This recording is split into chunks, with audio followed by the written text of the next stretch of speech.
The Trade Commissioner of the EU will sit down with U.S. Trade Representative Jameson Greer today after the coalition was threatened with 30% tariffs last week. I can confirm that Commissioner Shevchevich had a call with the U.S. Commerce Secretary Howard Lutnick yesterday evening. I can't provide any details on that. I can confirm that Commissioner Shevchevich will have a call with the United States Trade Representative Jameson Greer this early evening. I can confirm that technical teams from the European Commission are on their way to Washington, D.C. as we speak. The EU says it's prepared a second list of countermeasures against U.S. goods totaling over 70 billion euros, one that targets aircrafts, cars and bourbon. But it says such retaliations will not be implemented before the August 1st deadline set by Trump.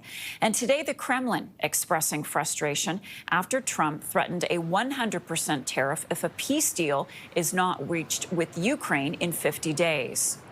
4 часа было, и 100 дней было. Мы все это проходили и действительно хотим понять. Russian Foreign Minister Sergei Lavrov says Russia wants to understand the true motive behind Trump's tariff threat. Trump had said Russia must agree to a peace deal in Ukraine within 50 days if it wants to avoid the hefty tariff. Lavrov says he has no doubt that Russia will cope with whatever sanctions come its way. Joining me now from Ukraine is Ukrainian MP Yevhenniia Kravchuk. Hello to you. Good to see you this morning. I want to begin by asking you about the response yesterday in Ukraine to Trump's announcement that these new weapons would be coming through Europe.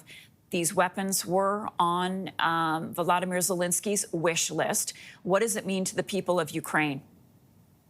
Well, I think it's the wish list of every person that ever heard when the missiles hits the ground or the Shaheds buzzing through the night. So we do need air defense, and we've been sending inquiries about the Patriots, extra Patriots being deployed in Ukraine. Also, anything that can deal with Shaheds, it's the drones, and Russia had been sending not dozens, but now hundreds of them almost each night, and actually targeting civilians and killing people in their beds. And I think these pictures from Ukrainian cities after Russian attacks actually made President Trump realize that Putin is just playing some games and doesn't want to end war. So basically, hopefully, United States and Trump's administration is fed up with this waging, what Russia does.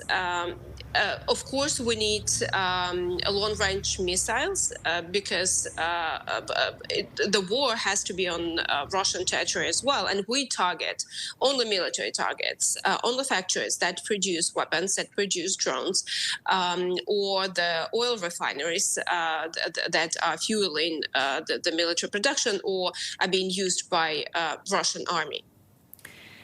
How do you think Putin will respond to the 50-day timeline and the threat of tariffs? Well, I think that we not just need to send signals, we have to do things. So actually, sanctions is the best response to any signals from Moscow or, to Russia itself. Because sanctions do work, and we see that from the state of economy of Russian Federation, because the deficit of budget had risen 3 times only this year. And this fund that they use to cover the difference between anything they get from the selling fossils is actually shrinking. So we need to empty the Russian war chest, and that's why we need 18th sanction package from EU, but also sanctions from United States. And we need to cut this cash flow that goes to Russia, and they can fund the war. Do you trust that Trump will follow through with this tariff threat? Well, obviously, when President Trump says something, like 50 days or whatever days, media, congressmen, people will ask him, so what comes next? Because it's not just what's on stake. It's also the reputation of United States as the world hegemon, as the superpower. If Putin can just sneeze on this reputation, then what comes next? So obviously there will be questions asked.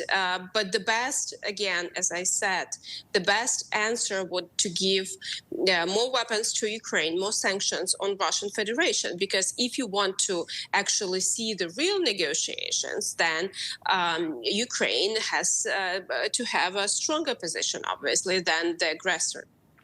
Does it concern you what could happen from Russia's perspective over the next month or so, month and a half?